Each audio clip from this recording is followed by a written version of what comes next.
Yeah. Gump report. Haven't seen these in a bit, so I got 2 Gump report I'm about to film. This one is about a little bit of Ray, a little bit. But the rest is going to be about Cody Rhodes and my thoughts about him.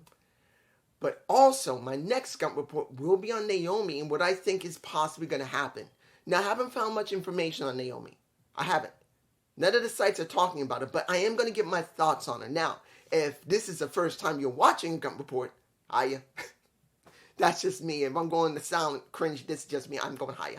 This is me. But the Gump reports on my tiny little reporting. Tiny. Very tiny reporting on wrestle news and some topics. And I'm not going to get it accurate. I know I'm missing some information like all wrestling podcasters do. You never get all the whole story. You will get whatever they can find and a little bit of their interpretation of whatever they find. And it's up to you to agree or disagree or say you're a piece of crap. That's when it comes to JD and Just Alex. They're doing no better than me, but they got a lot more resources than me. And they got a lot more bigger influence than me.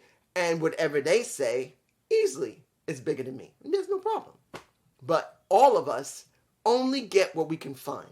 And we never get the full story. So either they're going to agree or they're going to say we're more reputable than some little YouTuber wearing this damn bandana on his head to hide his balding head.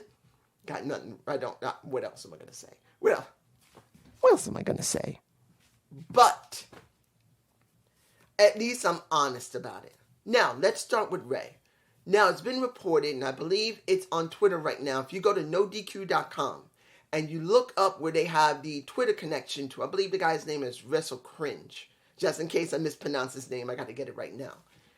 Supposedly on his Twitter, Ray was approached without his mask on, and he was asked to sign some toys and some posters, and he said no. He said, look, pretty much, if we're at an event, I'll sign it for you, got no problem, but here, no. And a lot of people have a problem, and I saw one tweet saying, we pay for them as fans, we pay their salaries. No, you don't. No, you don't. You know how a person get paid from you directly? Something like this. JD is directly paid by you. Just Alex is directly paid by you.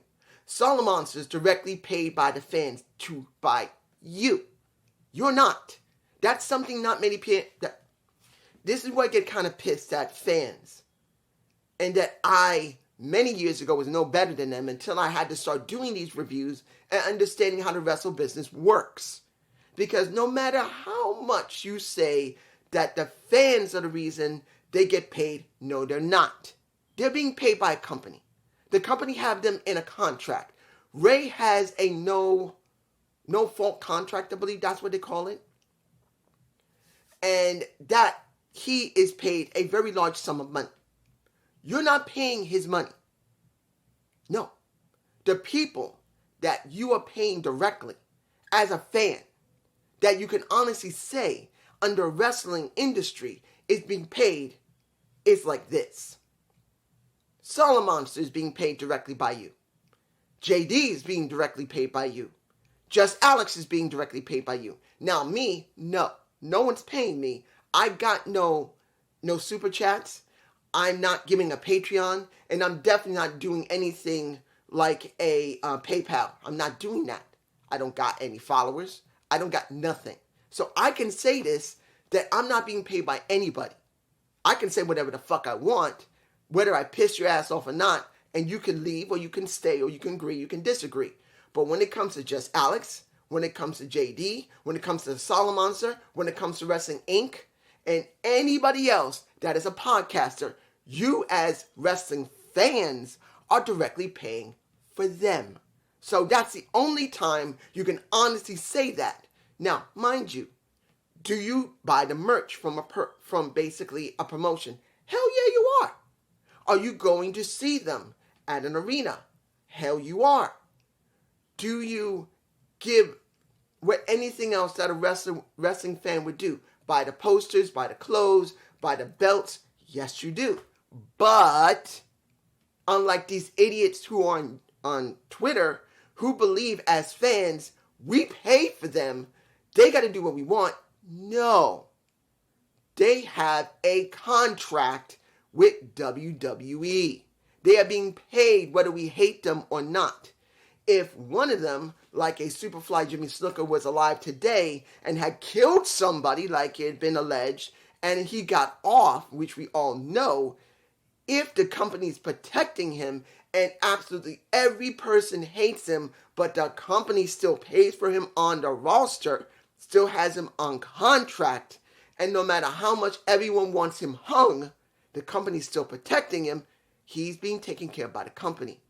The only way the company won't do it is that you don't pay the company and scream for the boycott. Then eventually, if the company's got no money, they will eventually let him go, break the contract, and release him. So you don't really directly pay his bills. WWE does. So Ray, let's make this clear. The actual man has rights that when he's not on live events, when he's not at a pay-per-view, when he's not at some type of signing or any type of WrestleCon or anything, if he's there in his mask, he's ready to work. And on Twitter, he was wearing no mask, he was wearing a hoodie, well, his sweatshirt, he was not ready to work, and he had perfect right to tell those guys, no matter how much they said, look, I've been a wrestling fan since the 80s. I want this signed. He don't have to sign shit. Whether you like it or not. Whether I like it or not. If I came across Ray by accident, I would say, how you doing, sir? Thank you for your work. And if he wants to talk, we talk.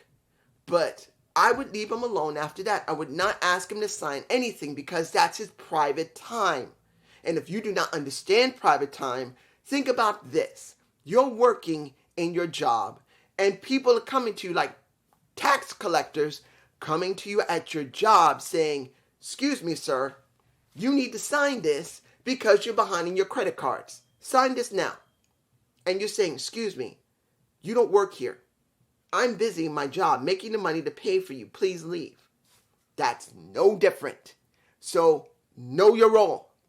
Now, sorry for the Sorry, I didn't mean to make it that loud. Sorry. But that's what you get. Now let's go to the main event of this video. My full thoughts on Cody and why, if this goes down, Cody needs to turn heel. Now, I've heard just Alex's thoughts. I've heard JD's thoughts. These are mine. Guys, if I'm right, which I'm probably not, they're going to go down the road that everyone is saying it's going to go down to. They have to basically eliminate a very over Sami Zayn. This boy is so over and stink. I think no one has been this over, this popular in an extremely long time. I don't remember the last time someone has been that over so heavily. I think he's even more stronger than Seth Rollins when he was over. He's been over than anyone. The only person that easily in the modern era has been more over than him would be John Cena. John is here. Everyone else is here. But Sammy's here. Let's make this clear. They crafted this so well. He's nearing John Cena. He's sniffing John's boots. And let's be honest. I just looked on NoDQ.com and John Cena's in a freaking dress and heels.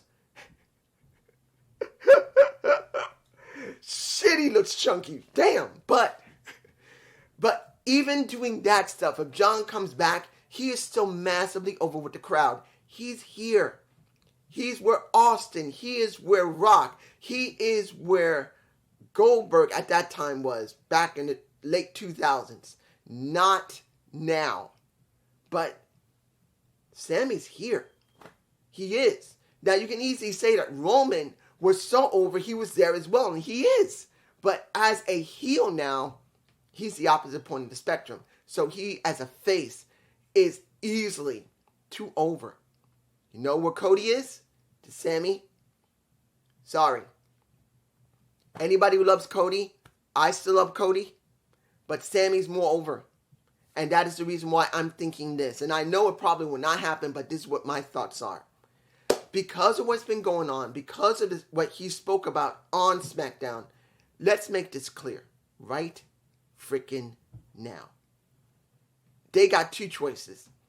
At Elimination Chamber, they either give the titles to Sami and he goes to WrestleMania up against Cody, or they try to destroy Sami using a Jey Uso, which we still don't know if Jey can even go into Canada, because if you saw what happened to SmackDown, Jey, supposedly, if it's true, still is restricted to leave the country because of his DWI offenses. He can't leave the country. They won't let him go into the other country because of it, because of what he did, like Jimmy. They may not be able to leave the country still.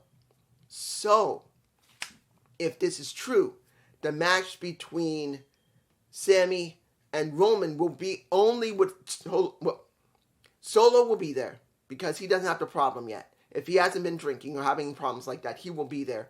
And Paul Heyman will be there. So it will be Solo, Roman, and Paulie if Jey cannot be there. Because this is still a big question. It is a big one. We don't know. But if Jey was available to be able to go, if he was able, if he, by the law, allowed to go, they would set up Jey to basically destroy Sami. Flat out, that's the only way this would work. Because there is no other chance that they're going to have to make Sami brought down to the level of a Jey and a Jimmy. So when they go to WrestleMania, and that's Sami and Kevin Owens, that is the only way they're going to be able to, by their perspective, this is going to work. Because as it stands, unless Sami is brought down a couple of pegs by someone who's so close to him, and that is Jey, this won't work. No matter how much anybody's going to book this, this is Sami. This is Cody. It's just not possible. But let's say that I'm right, and I don't believe I am.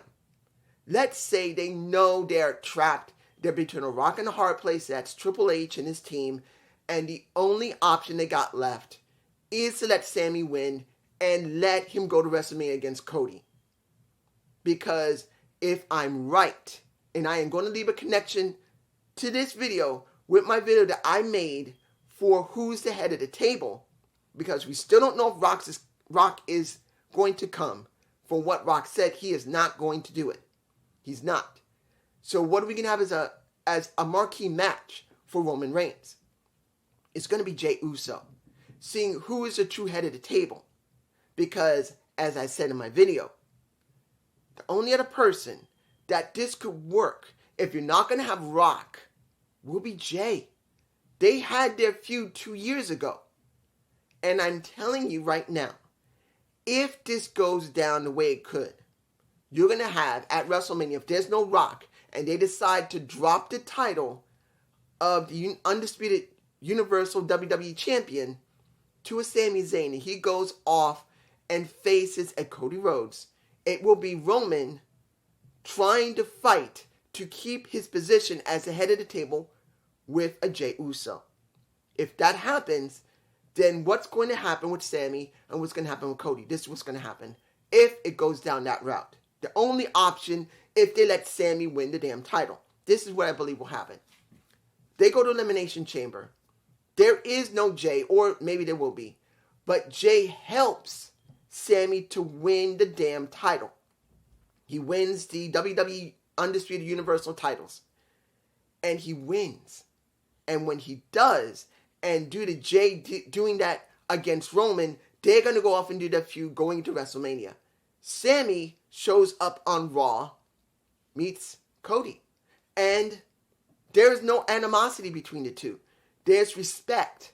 And Cody, not going to be a face, not going to be under than a face. He is a face. He's going to be the face. Just like a Sami Zayn is. But it's going to be obvious.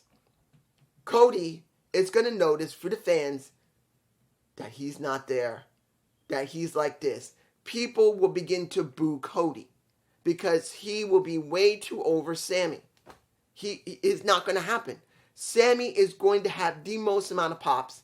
And Cody eventually, as they get close to WrestleMania, will begin to get booed. Even though there's still a lot of people that love him, the cheers will drop. They'll start to boo him. And when they go to WrestleMania, this is what's going to happen. This is my feeling. Between the last few weeks before WrestleMania, Cody's going to do his best to try to show that he is going to do what his father could not, headline WrestleMania. And people are just, some of them were going to cheer easily. But you're going to notice the cheers begin to drop. Because as it comes down to it, Cody's going to be more aggressive, but as an aggressive face. And that will begin to make the cheers change to boos. Slowly but surely. By the time they reach WrestleMania, have their marquee match, Sami will not keep the title. Cody will gain the title. A lot of people are going to be upset that Sami lost. And Cody, for his part, will still stay a face for at least about a month. He will stay a face. He will keep trying to show as a face that he is one of the best, that his father has now been exonerated, that he now has gained as the American Nightmare the greatest prize in history of this business, the undisputed WWE Universal titles. He will do that. And Roman, after dealing with I already made my thoughts on what's going to happen between. I really don't want to go far because you should see the Gump report because I will leave it connected. But Roman will deal with Jey. Then he'll go right back to Sami and he'll go right back to Cody. Because of what happened, he must try to get the titles back.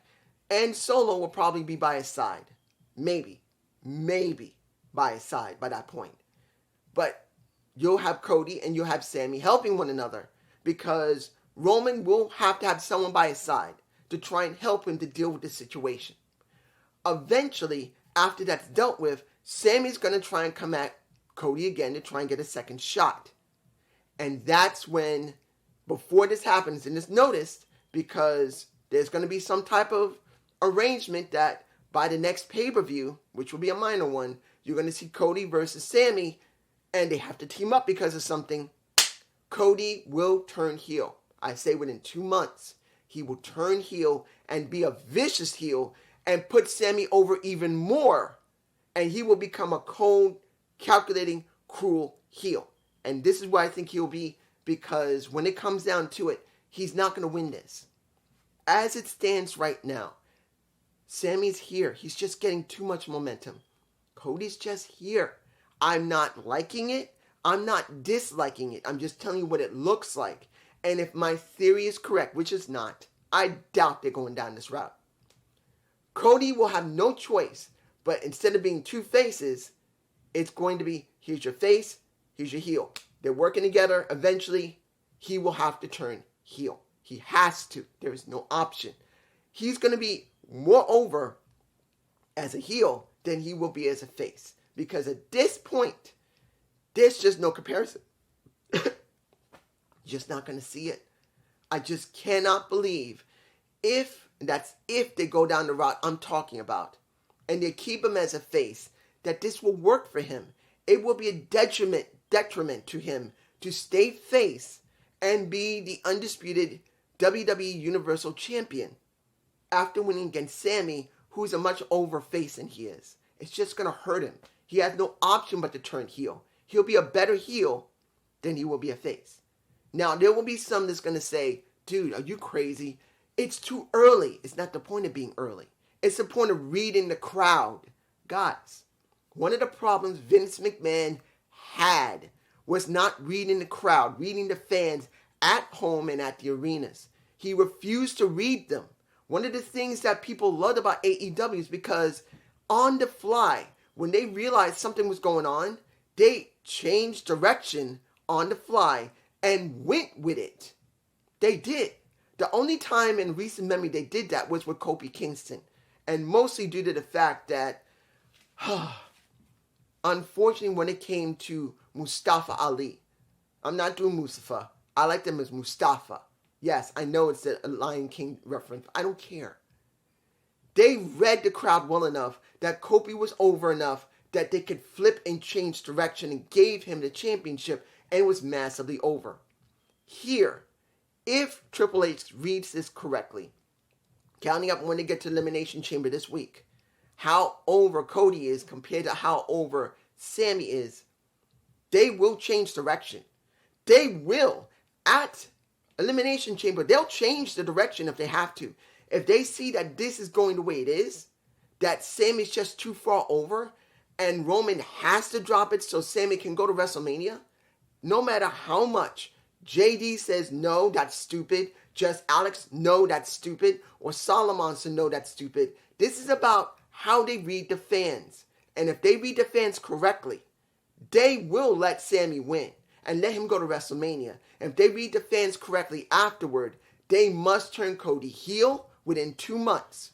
I say a month to a month and a half. He's got to turn heel in the right way possible to destroy Sami. And what would be the best possible outcome would be Cody helping a Roman Reigns, who by this point not only has lost the Undisputed Universal WWE Championship, but in my Gump report saying who is the true head of the table, he's no longer the head of the table because Jay would be the head. Because that would be the second biggest story that has been written in over a decade. That Roman, who's so over, became the head of the table of his family, loses the titles, and then loses his title as head of the table to Jay, who never wanted the position in the first place. This is where it could go. This is just my thoughts on it. Doesn't mean it will happen, but look at the Gump report. Look at the Gump report before this, and you will see what I'm talking about. But this is just my point of view, and I hope you enjoyed this Gump report. Please give me a comment below. I will be doing the Naomi one literally after this. You'll probably see it maybe Tuesday or Wednesday, maybe. I might upload it then. Peace.